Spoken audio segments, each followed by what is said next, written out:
Следното прашање доаѓа од Фрос Јовановска и прашува дали е вистина дека женските треба да јадат помалку пилешко месо. Фросина, ако ме прашуваш за тоа дали количински помалку од мажите, да, затоа што и жените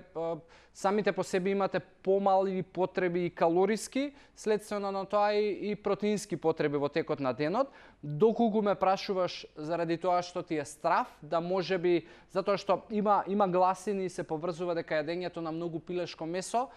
е поврзано со неплодност, но тоа научно не е докажано и реално треба стварно да претера човек со јадење на пилешко месо за да можеби придонесе кон тоа. Од друга страна се поврзува и со тоа дека јадењето на пилешко месо придонесува за хормонален дисбаланс, за можеби влегување на девојките побрзо во пубертет,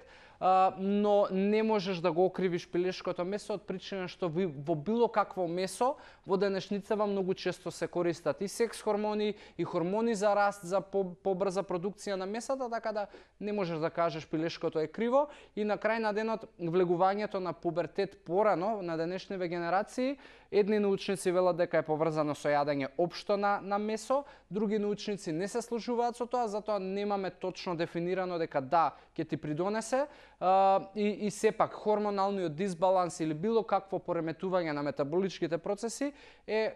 поврзано со неправилни навики кои што на долг рок се провлекуваат и не е поврзано со конкретен продукт кој што ти можеби ќе го изедеш и ќе ти направи проблем. Нема продукт кој што прави проблем и нема продукт кој што решава проблем. Има само добри и лоши навики кои што создаваат или решаваат одредени проблеми, така да ја би ти рекол да не се плашиш за пилешкото месо и да го конзумираш, се разбира, во доволни нормални количини, па и секојдневно